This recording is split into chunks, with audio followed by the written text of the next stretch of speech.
Chair Cheney. Thank you, Mr. Chairman. Before we turn to what Ms. Hutchinson saw and heard in the White House during the violent attack on the Capitol on January 6th, let's discuss certain communications White House Chief of Staff Mark Meadows had on January 5th. President Trump's associate, Roger Stone, attended rallies during the afternoon and the evening of January 5th in Washington, D.C. On January 5th and 6th, Mr. Stone was photographed with multiple members of the Oath Keepers who were allegedly serving as his security detail. As we now know, multiple members of that organization have been charged with or pled guilty to crimes associated with January 6th. Mr. Stone has invoked his Fifth Amendment privilege against self-incrimination before this committee. General Michael Flynn has also taken the fifth before this committee. Mr. Stone previously had been convicted of other federal crimes unrelated to January 6th. General Flynn had pleaded guilty to a felony charge also predating and unrelated to January 6th. President Trump pardoned General Flynn just weeks after the presidential election. And in July of 2020, he commuted the sentence Roger Stone was to serve. The night before January 6th, President Trump instructed his Chief of Staff, Mark Meadows, to contact both Roger Stone and Michael Flynn regarding what would play out the next day. Ms. Hutchinson, is it your understanding that President Trump asked Mark Meadows to speak with Roger Stone and General Flynn on January 5th? That's correct. That is my understanding.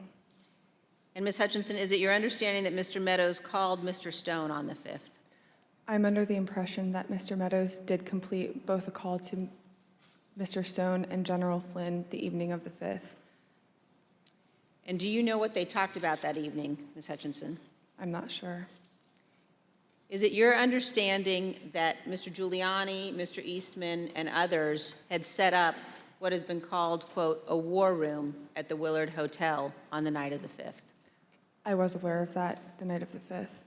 And do you know if Mr. Meadows ever intended to go to the Willard Hotel on the night of the 5th?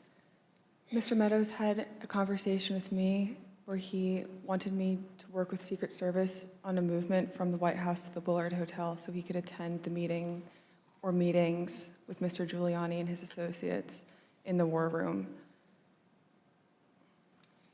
And what was your view as to whether or not Mr. Meadows should go to the Willard that night? I had made it clear to Mr. Meadows that I didn't believe it was a smart idea for him to go to the Willard Hotel that night. I wasn't sure everything that was going on at the Willard Hotel, although I knew enough about what Mr. Giuliani and his associates were pushing during this period. I didn't think that it was something appropriate for the White House Chief of Staff to attend or to consider involvement in. I made that clear to Mr. Meadows. Throughout the afternoon, he mentioned a few more times going up to the Willard Hotel that evening, and then eventually dropped the subject the night of the 5th and said that he would dial in instead. So General Flynn has appeared before this committee, and when he appeared before our committee, he took the 5th. Let's briefly view a clip of General Mike Flynn taking the Fifth Amendment. General Flynn, do you believe the violence on January 6th was justified? Do we have a minute? Yes.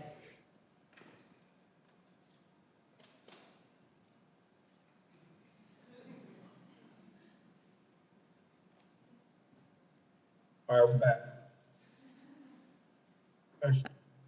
Congressman Cheney, could you repeat the question, please? Yes. General Flynn, do you believe the violence on January 6th was justified? Is that, can I get a clarification? Is that a moral question or are you asking a legal question? I'm asking both.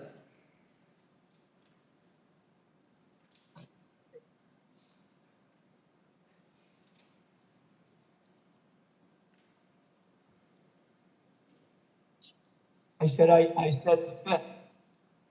Do you believe the violence on January 6th was justified morally?